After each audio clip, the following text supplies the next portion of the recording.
This is a documentary on a couple that some of you probably already saw. They were ODing on a sidewalk. Well, Time actually interviewed them. So I'm going to go ahead and play this video, and I will leave the link to this particular video in the description box. Go ahead and make this full screen. What's wrong with these folks? Damn, these folks on good dope. Oh, they on that good shit. The video has been shared hundreds of thousands of times. It happened in the medical district yesterday afternoon. Police say the two snorted heroin inside the bathroom at a nearby Walgreens. Could have died on the side of that road very easily. Two white males and a female down, injured. Man, that folk ain't moved. Heroin takes you to a stage of nirvana. It's that type of deal. Nothing matters. Absolutely nothing.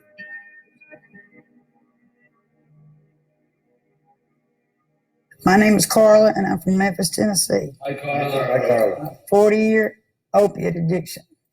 And the last 8 was straight heroin. And I didn't want to die. I wasn't ready to die. I always felt like there was something better, and there was. I'm Ronald Philip Hires from Memphis, Tennessee.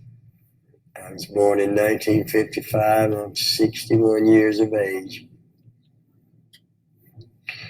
I was addicted to heroin from 1972 to October of 2016. I have a picture of me in diapers, and there's no way that little baby in diapers thought that 60 years later they would be overdosed in the middle of a city on a bus bench. And that's what drugs and alcohol will do to you. They'll take you places you can't imagine. When I got to high school, at 13 years old, I ran into a lifelong friend of mine. He's dead now. He died in my closet from an overdose. We began sniffing paint at 13 and smoking pot, and drinking Boone's Farm wine. In the 11th grade, I got myself kicked out of school. My circle of influence was compromised, to say the least. I met Ronnie at a party at his mother and dad's house when I was 16. So I had met him early on, but we didn't get together till in my 30s. Things were never normal. We were always going to jail for something. It would either be him or me, and we were always strung out. She was tough enough to go to the dope tracks and take chances on getting shot and get shot at. You know, that was my kind of girl right there. That was my kind of girl. You know. And we committed a lot of crime together. That's how my life was to me, was one big party, because I didn't want to deal with any feelings. Every situation I was in, the 4 kids I had, I walked away from. Who does that shit? A bad person. Where are they? You don't know? It's awkward for me to say dad at times. It's more comfortable for me to say Ron. Yeah, so that was really nice. I don't have really any memory of him being, what someone would think of as a father. For a long time, we didn't see him. I mean, he was in jail sometimes, and then he would just pop in and we'd see him just very infrequently. He was drunk or high a lot. He, would hide needles, not unused needles. He would hide them in my drawer in my room. When you get those collect calls from jail, I'm talking to him and he's telling me how hungry he is or whatever. And I felt bad for him, and I was sad, and I was scared for him. I thought he was hungry or cold or somebody was going to beat him up, and so I would go to bed and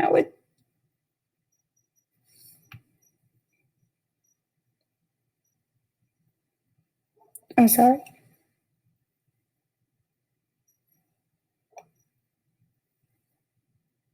I worried about him a lot.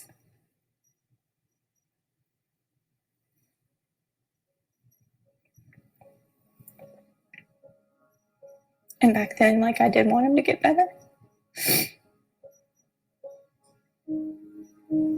You just make yourself callous. Like, you get to where it hurts too bad to keep worrying about his livelihood or his self, his being, because nothing you do can help him. Like, I couldn't do anything, you know? Like, he was always going to choose drugs over health, over family, over friendships, he was going to choose drugs no matter what. I was diagnosed with third stage stroke cancer. And I think late February, early March of 2016.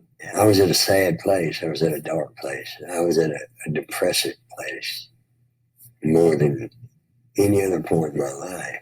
48 years of addiction, 48 years of going to jail, 48 years of going to prison, 48 years of watching people die, 48 years of watching people be killed, 48 years of watching them be robbed, 48 years of living life in addiction prompted me to start suicide, start attempting suicide. I had written a handwritten obituary and put it in my wallet.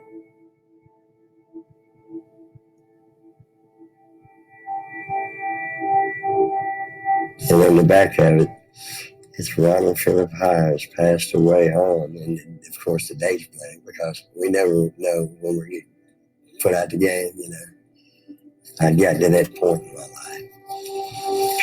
And, when you get to that point, you're certainly not happy.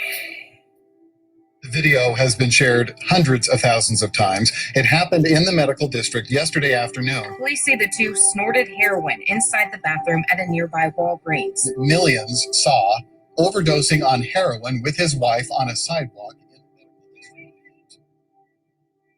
The dope boy that we were copying from lives in close proximity. So the call is one of those, let's hurry up and do it, you know, and I'm one of those, no, honey, we need to go home and do it. No, let's do it now. So, you know, her, and she always wins out. I remember coming up out of it, and it was like noise, and it's like you just come up out of some water, like I guess you're drowning. I heard somebody ask me that was behind me, do you know what happened to you? He said, you overdosed on heroin. And I'm like, heroin? Heroin? You know, I couldn't think what had happened. I went to jail that evening.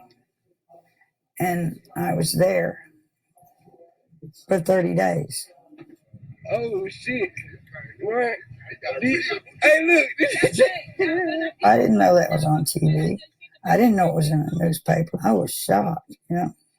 I didn't want to look at it. It was humiliating. When I seen Carla, that's when my heart poured out, you know, because not saying I would be there for her, and hell, I couldn't be there for me, and she was in a bad way. 2 white males and a female down, injured. Man, that folk ain't moved. You know, especially when she tried to get up a couple of times. That really hurt. You know, because it was in public. You know, she was being publicly humiliated.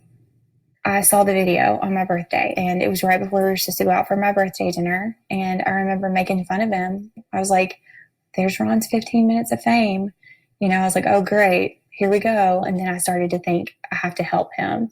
And the only thing I can attribute that to is just God put it on my heart that I had to do something. I called the number at the back of the news story. And if you or your loved one is struggling from addiction, go to our website at WREG.com and click on this story. We put a 24. I didn't even really think about it. I just picked up the phone and called. And I was crying. And I said, the man who OD'd in Memphis, that's my dad. And they said, well, you know, if you can get in touch with him, then we want to give him a scholarship to get treatment. I got an email, started out with an email. The email just kind of stated that there had been a video and that that we wanted to help this person. Ron was he was in very, very, very bad shape. I didn't know if he would make it. I mean, I'll be honest with you, I didn't know. We just took him straight to his bed and got him in and just to get him in the facility, get him safe. I woke up in a bed on the second floor of this facility. I had enough common sense to let me know where and what this place was about. Easy does it, one day at a time type shit, So I started to leave. I began to look for the way out, and I found an elevator, and the elevator opened up on the bottom floor in there, and I realized it was co-ed.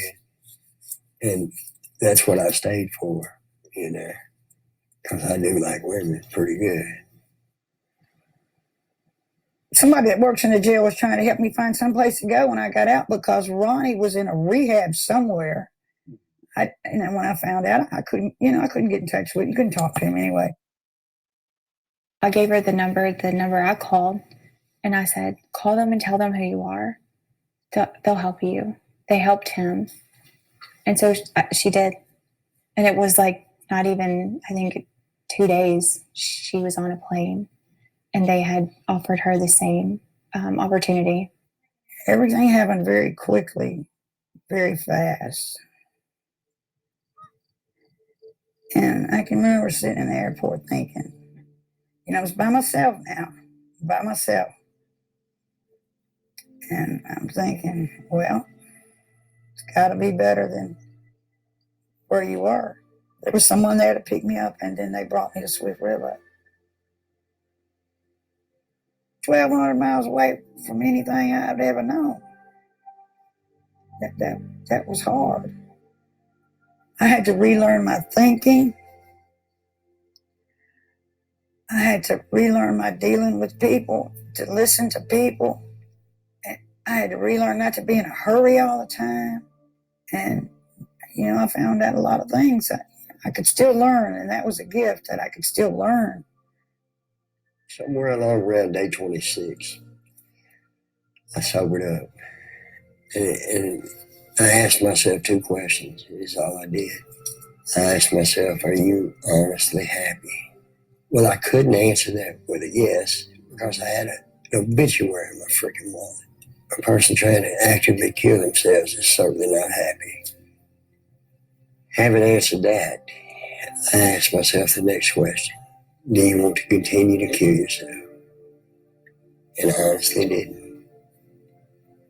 6 months into my recovery, I texted my daughter that I am crying tears of deep sorrow for having just now realized what a joy it would have been to have raised you and known you your entire life. It's 2:30 in the morning. I didn't expect an answer back. And I told him that he didn't miss much because I was so awkward until I was like 30. I was like, he didn't miss much. I was trying to lighten, I was trying to make him feel better. Trying to lighten my burden. What a grounded young lady. And I didn't know this about her, but I know it now. So I know how special she is, And that's part of sobriety. You get to see things that you thought you'd never see, And, listening to that, knowing who she is and knowing she's so perfect,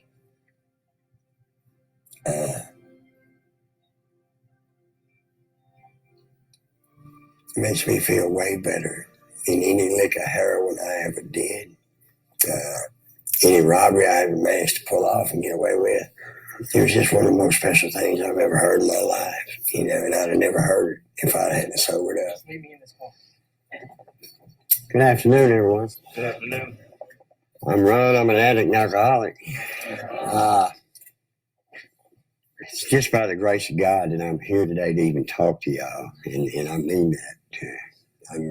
I can't stress that enough, how much I mean that.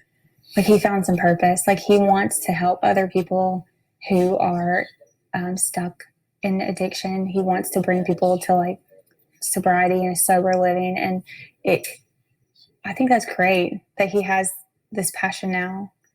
And I think that that's what's really keeping him from relapsing. And the sweet name of Jesus by the blood of Christ. Amen. Amen. All right. Amen.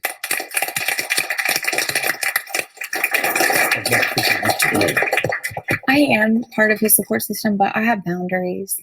And I feel like I have to maintain those boundaries for myself. Yes, ma'am. Thank you. Good luck. Yeah, good luck. Thank you. Amen. Thank you much. Yeah, thank you. Ronnie was my drug partner for 21 years.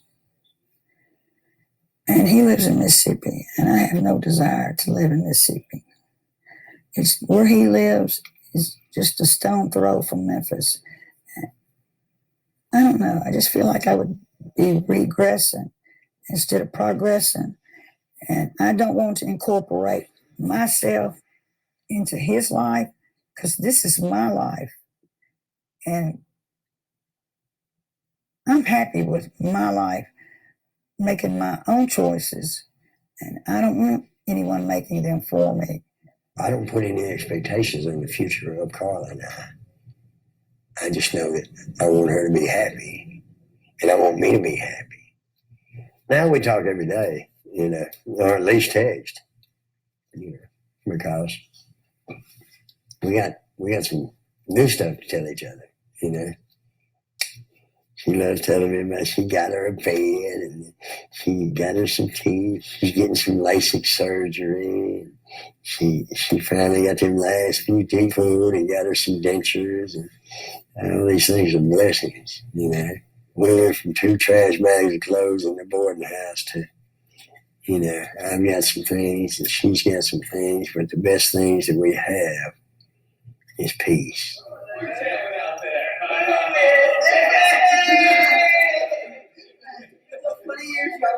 Last time I saw you. I've come so far that I really don't give a lot to the future. I'm okay where I'm at today. If you could talk to your 19-year-old self now. 19-year-old self, knowing what I know now.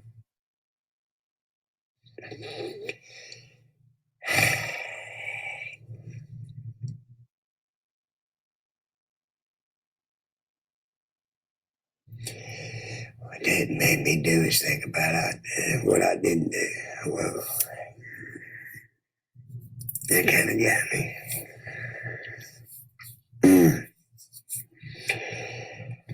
I'd have to tell him that life shouldn't be taken lightly.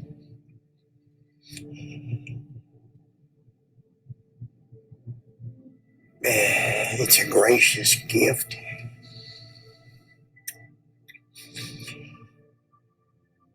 Meant to be enjoyed and not squandered.